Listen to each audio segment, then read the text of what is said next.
பொதுவாக இப்போ கொஞ்சம் கொஞ்சமாக இந்த தேர்ச்சி விதம் இன்றைக்கி அதிகரிச்சு தான் இருக்குது. இப்போ லாஸ்ட் இயர் இப்போ கம்பேரிசன் ரிப்போர்ட்டும் உங்களுக்கு வரும்பொழுது அரசு பள்ளியை பொறுத்தவரை இன்னைக்கு கொஞ்சம் அதிகரிச்சுட்டு இருக்கோம் நாங்கள்.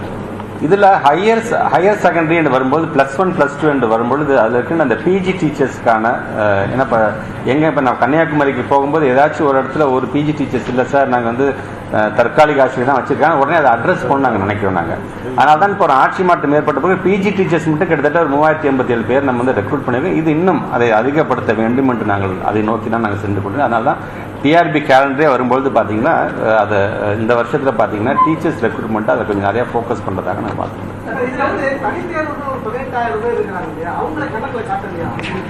இருக்குங்க தனித்தேர்வுகள். ஆமாம், அதை தனித்தேர்வுகள் 18,000 பேரில் தான் இப்போ 5,500 பேர் நம்ம தான் பாஸ் பண்ணியிருக்காங்க கூட நான் சொல்லியிருக்கேன். கிட்டத்தட்ட 32% தான் அவங்க தனியாக தான் இல்லை. அவங்களுக்கு அந்த புக்லெட் நான் கொடுத்தோன்னா அதில் எல்லாமே ஃபுல் அண்ட் ஃபுல் நாங்கள் பிரிச்சே எழுதிட்டோம் எல்லாமே நாங்கள். அதனால தான் நம்ம வந்து சிறைவாசிகள் முதற்கொண்டு எல்லாமே தனியாக பிரித்து வச்சுருக்கோம். கம்பேரிசன் ரிப்போர்ட்டும் இருக்குது. லாஸ்ட் இயருக்கு இந்த இயருக்கும் எவ்வளோ இருக்குது, இது 10மா நாங்கள் அச்சீவ் பண்ணிட்டோமா அப்படின்னு பார்த்தா இல்லை, நாங்கள் இன்னும் அச்சீவ் பண்ணது நிறையா இருக்குது. 0.47% நாங்கள் அச்சீவ் பண்ணியிருக்கோங்க. 0.47 தெரியும், ஆனால் வால்யூமில் பார்க்கும்போது அது மிகப்பெரிய ஒரு வால்யூமாக இருக்கும். ஆனால் இது இன்னும் அதை அதிகப்படுத்த வேண்டும். முதலமைச்சர் கொண்டு வருகின்ற திட்டத்தை வந்து அந்த அவேர்னஸை பிள்ளைங்களுக்கு கொடுக்கும்போது இப்போ இந்த புதுமை பெண் திட்டம், இந்த தமிழ் புதன் திட்டம், இந்த 1000 ரூபா வழங்குவதாக இருந்தாலும், நான் முதல் திட்டத்தை வந்து அந்த ஸ்கில் டெவலப்மெண்ட் ஓரியன்டாக அவங்க வந்து நான் பயிற்சி கொடுத்து அதில் 2 லட்சம் பேர் வேலையில் போய் சேர்ந்துருக்கதான். ஸோ இந்த மாதிரியான அந்த புரிதல் என்பது இன்னும் கொஞ்சம் கொஞ்சமாக அந்த பிள்ளைகளுக்கு போகணும். உயர்வுக்கு படி என்று சொல்கிறோம். சில நேரத்தில் கலெக்டர் ஆஃபீஸ்லேயே பார்த்தீங்கன்னா அங்கே இருக்கின்ற எங்களுடைய சிஓஸ் மூலமாக யாரையும் 12th முடிச்சுட்டு கல்லூரிக்கு சேராமல் இருக்க டேட்டா அவங்க இமீடியட்டாக நாங்கள் வந்து கேப்சர் பண்ணிட்டு அவங்கள பர்டிகுலர் அந்த ஸ்டூடெண்ட்டை மட்டும் எப்படி அவுட் ஆஃப் ஸ்கூலிங் வரும்போது வீடு தேடி போய் ஏன் ஸ்கூலுக்கு அந்த பிள்ளைங்க வரலன்னு கொண்டு போய் நாங்கள் சேர்க்கிறோமோ, அதுமாதிரி 12th முடிச்சு ஏன் அந்த குழந்தை போய் இன்னும் கல்லூரியில் சேரல அப்படிங்கிறதையும் எங்களுடைய டீச்சர்ஸ் வந்து தொடர்ந்து செஞ்சுட்டு இருக்காங்க. அதனால தான் நீங்கள் கேட்குற மாதிரி கிராஸ் என்ரோல்மெண்ட் ரேஷியோ பொறுத்த வரைக்கும் இந்த ஆண்டு இன்னும் அது அதிகமாகும் என்கின்ற எனக்கு நம்பிக்கை எங்களுக்கு. கடந்த ஆண்டு அது மாதிரி டேட்டா எடுத்துருக்கோமா, எவ்வளோ பேர் அது மாதிரி நம்ம ஸ்கூலில் சேர்த்துருக்கோம், அவங்க என்ன கண்டுபிடிச்சிருக்கோம், எவ்வளோ அந்த டேட்டாவை நான் தரேன். ஒரு கலெக்டர் ஆஃபீஸர்ஸ் வாங்கி வந்து கன்சல்டேட்டர் நாங்கள் கொடுக்குறோம். சார் அதே மாதிரி இந்த 10,000 பேர் வந்து தேர்வு எழுதலன்னு சொல்றாங்க, அவங்க வந்து இந்த நம்ம அடுத்த மாதம் நடத்துகிற தேர்வு அவங்க எழுத முடியுமா? ஆமாம், இந்த 10,049 பேர் யாரெல்லாம் வந்து நீங்கள் ஆப்சென்ட் ப்ளீஸ் திருப்பி நான் சொல்கிறேன், ஒரு நல்ல வாய்ப்பு உங்களுக்கு. சப்ளிமெண்ட்ரி எக்ஸாமில் தயவுசெய்து எழுதுங்க, பயப்படாதீங்க. எக்ஸாம் நீங்கள் எந்த பள்ளிக்கூடத்தில் எந்த கிளாஸ் ரூமில் உட்காந்து நீங்கள் பாடம் படிச்சிங்களோ அதே இடத்துல உங்கள் நண்பர்களோட தான் நீங்கள் உட்காந்து எழுத போகிறீங்க. புது இடம்லாம் கிடையாது. இருந்தாலும் ஃபஸ்ட்டு ஒரு அட்டெம்ப்டே எடுக்காமல் இருக்காதீங்க. அது மிகப்பெரிய அது ஒரு தவறாக போயிடும் உங்களுடைய வாழ்க்கையில். அந்த வாய்ப்புன்னு பண்ணும்போது எழுதுங்க. அதில் தேர்ச்சி பெறோமா, மார்க் குறையுதா, தேர்ச்சி பெறவில்லையா, நீங்கள் அட்டன் பண்ணாதானே தெரியும் நீங்கள் எதில் வீக்காக இருக்கீங்க, எதில் வீக்காக இல்லைன்னு. அப்படி நீங்கள் எதில் வீக்காக இருக்கிறீங்களோ உங்களை உடனடியாக எங்களோட டீச்சர்ஸ் வந்து அந்த அட்ரஸ் பண்ணி அந்த சப்ஜெக்ட் ரிலேட்டடாக உங்களுக்கு வந்து இன்றைக்கி ட்ரைனிங் கொடுக்கறதுக்கு அவங்க காத்துக்கிட்டு இருக்கிறாங்க. அதனால் பெற்றவங்க தயவுசெய்து பிள்ளைகளுக்கு படிப்போட அவசியத்தை எடுத்து சொல்லி இந்த 10,040 இப்போ கடந்த ஆண்டுலாம் பார்த்தீங்கன்னா கிட்டத்தட்ட 41,000 பேர் வந்து ஆப்சன்ஸ் இருந்தாங்க. இன்றைக்கி அது 10,000 குறைஞ்சிருக்கோம் நம்ம.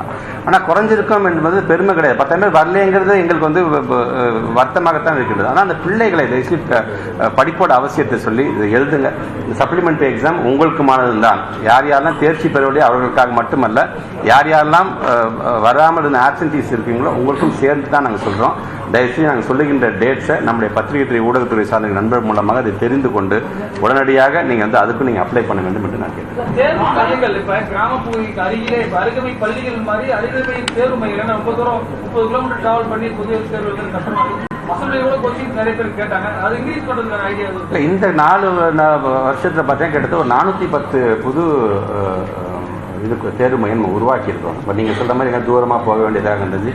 சில நேரத்தில் பார்த்தீங்கன்னா தேர்வு மையம் கொடுக்கறது பிரச்சனை. தேர்வு மையம் கொடுப்பதற்கு சில விதிகள் இருக்குது. அங்கே இருக்கின்ற ஃபெசிலிட்டிஸ் ப்ராப்பராக இருக்குது, அங்கே அதுக்கு தந்தாப்புல டாய்லெட் ஃபெசிலிட்டிஸ் இருக்குதா, அங்கே வந்துட்டு போகிற தேர்வாளர்கள் சப்ளை அதுக்காக வரக்கூடிய சூப்பர்விஷன்ஸ்க்கு வந்துட்டு போகிற அளவுக்கு அந்த ஆக்சஸ் இருக்குதா, இதெல்லாம் பார்த்து சில விதிகள் மூலியமாக தான் கொடுக்குறோம். அதுலேயும் பார்த்தீங்கன்னா நீங்கள் சொல்கிற மாதிரி 10th தேர்வு மையமாக இருந்தாலும் சரி, 12th தேர்வு மையமாக இருந்தால் 4 ஆண்டுகளில் கிட்டத்தட்ட ஒரு 410 தேர்வு மையங்களை நாங்கள் புதுசாக உருவாக்கியிருக்கோம். இனி வருங்காலத்தில் அதெல்லாம் ஒரு ரீசனாக யாராச்சும் சொன்னாங்கன்னா கண்டிப்பாக அதுவும் நீங்கள் இப்படி இந்த விதிகளை ஸ்ட்ரிக்டாக நான் தான் ஃபாலோ பண்ணல, அப்போ நான் இப்படி இருந்தால் நான் கண்டிப்பாக வருவேன்னா அதையும் ரிலாக்ஸ் பண்ணுறதுக்கு நாங்கள் ரெடியாக.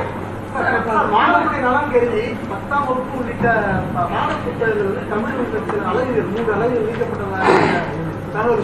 அது உண்மை தானே ஆமாம், இது வந்து தமிழ் என்று வரும்பொழுது ரொம்ப டீட்டெயில்டாக போகாமல் அந்த குழந்தைங்களுக்கு என்ன தேவைப்படுகின்ற அளவிற்கான அந்த தமிழை நம்ம சொல்லித்தர வேண்டும். ஏன்னா தமிழை பார்த்தாலும் இந்த பிள்ளைங்க யாரும் பயந்துடக்கூடாது. தமிழ் நம்ம தமிழ் பாடம் அந்த ப்ரைடோட படிக்க வேண்டும் என்று நாங்கள் ஆசைப்படுகிறோம்.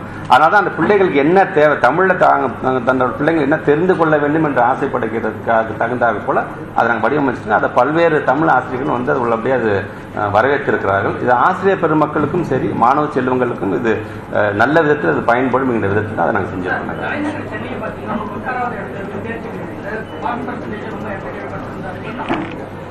தலைநகரத்தை பொறுத்த வரைக்கும் இப்போ நிறையா நம்மளுடைய கார்பரேஷன் ஸ்கூல்ஸ் இருக்குது. அதை சுற்றி இருக்கக்கூடிய நம்முடைய அரசு பள்ளிகளும் இருக்கின்றது. கண்டிப்பாக அது சார்ந்து, ஏன்னா இப்போ ஒவ்வொரு ஊர்லேயும் ஒவ்வொரு விதமான பழக்க வழக்கம் இருக்குது. பட் இங்கே நாங்கள் வந்து 34th பிளேஸ் அது எங்களுக்கே ஒரு மிகப்பெரிய ஒரு அதிர்ச்சியாகத்தான் இருந்தது.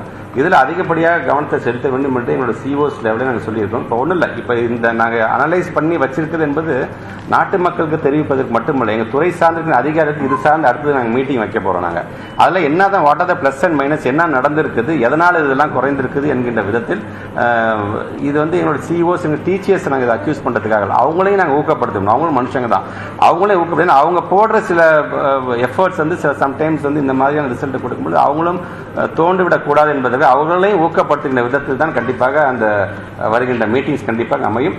அந்த விதத்தில் நீங்கள் சொல்கிற மாதிரி தலைநகரம் வந்து அடுத்த கல்வியாண்டில் ஒரு நல்ல ஒரு இடத்துக்கு வரும் என்கின்ற நம்பிக்கை எங்களுக்கு. எந்தெந்த பாடங்களுக்கு சிலபஸ் குறைக்கப்பட்டிருக்கு சார்? தமிழ் சொன்னீங்க, இல்லை இப்போதைக்கு தமிழ் மட்டும்தான். இப்போ எஸ்சிஆர்டி சார்ந்து இப்போ நம்ம வந்து டிஸ்கஸ் பண்ணுறோம். ஏன்னா இப்போ எஸ்சிஆர்டியில் அடுத்த கல்வியாண்டுக்கு நம்ம அடுத்தது கணினி ரிலேட்டட் என்ன கொண்டு வரது பற்றி நம்ம பேசிட்டு இருக்கோம். ஆர்டிஃபிஷியல் இன்டெலிஜென்ஸ் எல்லாம் போயிட்டு நம்ம அதில் இன்னைக்கு நமக்கு தேவையானது எதெல்லாம் இருந்தால் போதும் நமக்குங்கிற மாதிரியான அவங்க அசஸ் பண்ணிட்டு இருக்காங்க. அது வந்ததுக்கு அப்புறம்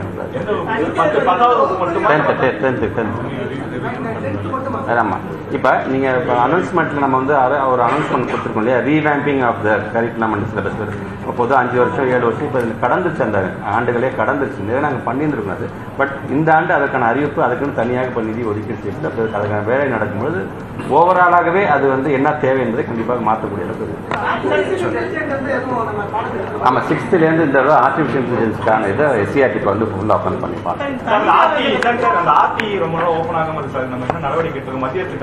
மத்திய அரசுக்கு தலைமை செயலர் அளவில் வந்து ஒரு கடிதம் இருக்கு. ஆர்டி படி பார்த்தீங்கன்னா எந்த பிள்ளை ஒரு வீக்கர் செக்ஷன் பேரண்ட்ஸும் தங்களோட பிள்ளைங்களை வந்து தனியார் பிள்ளை சேர்க்கணும்னு ஆசைப்படணும், தவறு கிடையாது. ஆனால் இன்னும் பார்த்தீங்கன்னா நம்மளுடைய பழைய கணக்கு இன்னும் நம்ம கொடுக்காம இருக்காங்க. அடுத்தது அதே கிட்டத்தட்ட ஒரு 600 கோடிக்கு மேலே இன்றைக்கி வந்து நம்ம தர வேண்டியது. பொதுவாக பார்த்தீங்கன்னா நாம் கொடுத்துருவோம். நாம் கொடுத்ததுக்கு பிறகு மத்திய அரசு வந்து அதை வந்து அதுக்கப்புறம் தான் மத்திய அரசு நம்ம வந்து ரீபஸே பண்ணுவோம் நம்ம.